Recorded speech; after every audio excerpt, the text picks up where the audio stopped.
আমরা সভ্যতার খোঁজে অসভ্যতার জায়গা থেকে বের হব। প্রতিনিয়ত জীবনকে বাজি রেখে আপনাদেরকে দেখাবো কিভাবে বেঁচে ফিরতে হয়। দেখতে পাচ্ছেন অনেক কষ্ট করে আমি এই আমাজন বনে এটা সংগ্রহ করেছি। বনের মাঝে এখানে আছে গোবর, এখানে অবশ্যই গবরে পোকা পাওয়া যাবে। আমি আপনাদেরকে গবরে পোকা খাওয়া দেখাবো, কিভাবে গবরে পোকা খেয়ে আপনাদেরকে জীবন ধারণ করে খাওয়াবো। কত কোনো সমস্যা নেই, চলেন আপনারা দেখতে পারবেন ওখানে কি আছে।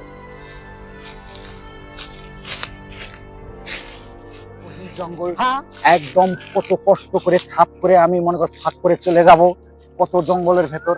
আপনারা দেখেন, আপনি সামনে দেখতে পাচ্ছেন এটা কি, এটার সামনে দেখা যাচ্ছে একটা ডিম। আসলে এটা বলতে পারতেছি না কিসের ডিম, তারপরও আমি দেখতেছি এটা কিসের ডিম। এটা পিগরেট ডিম, এত বড় হয়েছে একটা পিগরেট ডিম। এটা গহীন জঙ্গল, বাহিরের দেশ আমাজন বন, যার কারণে এখানে বড় বড় পিঁপড়া থাকে, তারা এগুলো ডিম পারে। এই ডিমগুলো আমি এখন ভাঙ্গে আপনাদেরকে খাইয়া দেখাবো।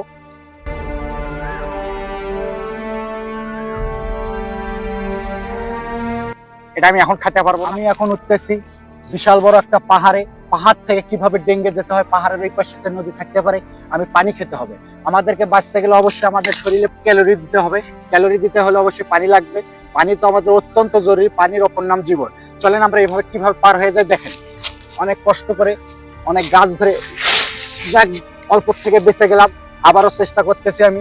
আপনারা খুব সতর্কভাবে থাকবেন, ধরবেন, উঠবেন, কোনো সমস্যা নেই। অনেক রিস্ক, কত রিস্ক নিয়ে আমি উঠতেছি, অবশেষে আমি উঠে গেলাম। চলেন আপনার সামনে দেখি, আমাদেরকে পানি খুঁজতে হবে। পানি অবশ্যই আমাদের দরকার, অনেক কষ্ট হয়ে গেছে, অনেক পরিশ্রম করেছি, আমাদেরকে পানি খেতে হবে। আমি অবশেষে এসেছি মহাসমুদ্রে। এটা সমুদ্র একটা বিশাল, তার একটা শাখা। আমি এখানে পানি যাব, পানি খাবো। আসলে এই পানিটা তো আমাদেরকে সরাসরি পান করলে চলবে না, কারণ এটাতে ব্যাকটেরিয়া আছে, লবণাক্ত আছে, অনেক সমস্যা আছে। এটা আমাকে রিসাইকেল করে খেতে হবে, পরিষ্কার করে। চলেন আমাদেরকে কিছু একটা সংগ্রহ করতে হবে, সেটা সংগ্রহ করে পানিটাকে ফুটিয়ে খেতে হবে। চলেন। তো এটা একটা অ্যামাজনের নদীর শাখা। আসলে এই নদীটার নাম কি আমি নিজেও জানি না। যাই হোক, এই পানিটা আমাকে খেতে হবে। আমার শরীরে অনেক কষ্ট হয়েছে, আমাদেরকে পানিটা খেতে হবে। এখন পানিটা খাওয়ার জন্য একটা পাত্র লাগবে। আমি পাত্র সংগ্রহ করেছি। এই যে দেখেন, অনেক কষ্ট করে এখানে অনেক কষ্ট করে আমি এই পাত্রটা সংগ্রহ করেছি। কিভাবে আসলে আমি জানি না, তারপর আমি পেয়েছি, এটা বড় কথা। কারণ আমাকে পানি রিসাইকেল করে খেতে হবে, গরম করতে হবে। আমি পানিটা উঠাই নিতে কিভাবে এখান থেকে নামবো, কিভাবে নেব, আমি আসলে আপনাদেরকে দেখাতে পারবো না, কারণ আমি পড়ে গেলে আমার রিস্ক কেউ নেবেন না আপনারা। যাই হোক, আপনার জন্য কষ্ট করে ভিডিও বানাই, আমি অন্য দিক থেকে পানিটা সংগ্রহ করতেছি। দিকে আসেন।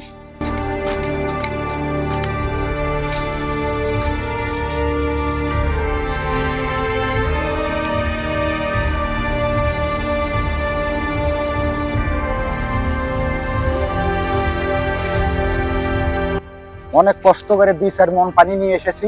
এটা আসলে একজন ব্যক্তি খেতে পারবে, সমস্যা নেই। আমার তাও পরে কম হয়ে যাবে। আমি চেষ্টা করব সম্পূর্ণ পানি খাওয়ার, সমস্যা নেই। এটা আমাদেরকে গরম করতে হবে, কিন্তু এটা গরম করার জন্য আমাদের কি প্রয়োজন হবে? আগুন, আগুন, আগুন। চলেন, সমস্যা নেই, আমরা আগুন জ্বালাবো। কিভাবে আগুন জ্বালাতে হয় এটাও আপনাদেরকে শিখিয়ে দেবো। আমি একদম ঘরোয়া পদ্ধতিতে ম্যাচ দিয়ে আগুন জ্বালাইয়া দেখাবো, কারণ আমি কষ্ট করে পাথর ঘষায় ঘষায় আধা ঘন্টা খরচ করতে পারবো না, হাতে ব্যথা করতে পারবো না। আমি আগুনটা জ্বলাইতেছি, চলেন আপনারা আমার সঙ্গে চলেন।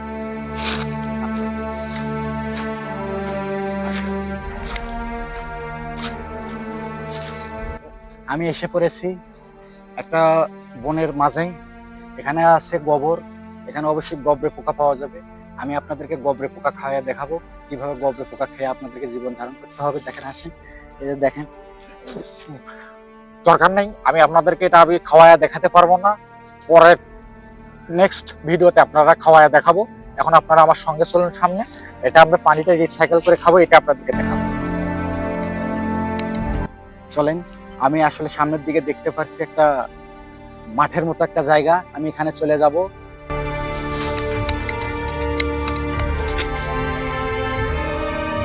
আমি দেখতে পাচ্ছি এখানে একটা গাছ নড়তেছে, এখানে সিসিলিয়ন আছে। আসলে সিসিলিয়ন কি আমি জানি না। আপনারা দেখতে পাচ্ছেন গাছটা কত জোরে নড়তেছে, কত ভয়ঙ্কর বড় একটা প্রাণী আছে। আমি এটা আসলে খাবো, আমার অনেক ক্ষুধা লেগেছে। 2 দিন যাবত কিছু খাই না। দেখেন আপনারা কত জোরে নড়তেছে।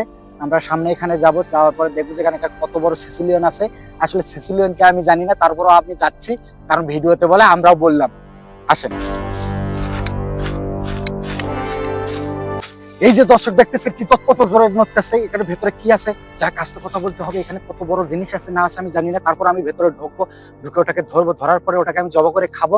কত কোনো সমস্যা নেই, চলেন আপনারা দেখতে পারবেন ওখানে কি আছে।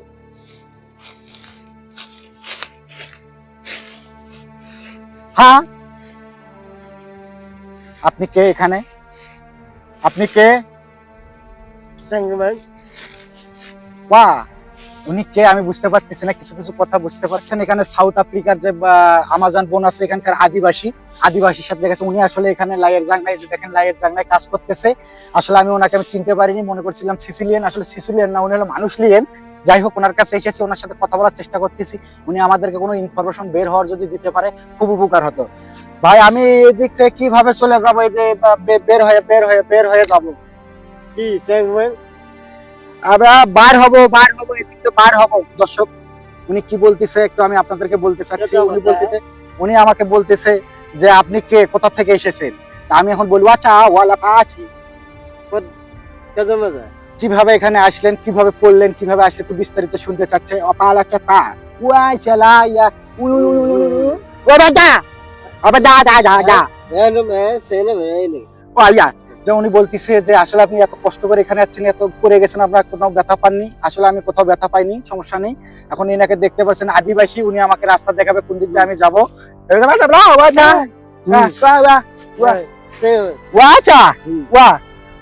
যাক, আপনার ভালো হবে, আপনি ভালো থাকবেন, সুস্থ থাকবেন। দর্শক, ওনাকে আপনারা সবাই দোয়া করবেন। সিসিলিয়ান হলেও ভালো মানুষ, উনি লাইয়ের জাংলায় কাজ করতেছে, উনি আদিবাসী। জন্ম আপনার তো জন্ম এখানে, ওনার সমস্যা নেই। সমস্যা নেই, আপনি থাকেন, আমি আবার যাবো আমার উদ্দেশ্যে। আমি কিভাবে আপনাদেরকে উদ্ধার হয়ে দেখাবো, দেখেন আমি কিভাবে যেতে পারি। না, উনি আগুন জ্বলে না, উনি এখানে হাত দিয়ে আগুন জ্বলাই আর বিড়ি ও উনি বিড়ি খায় না? কি খাও? কিচ্ছু খায় না। যাই হোক, ওনারা চেনে না, ওনারা আদিবাসী, সমস্যা নেই, চলে।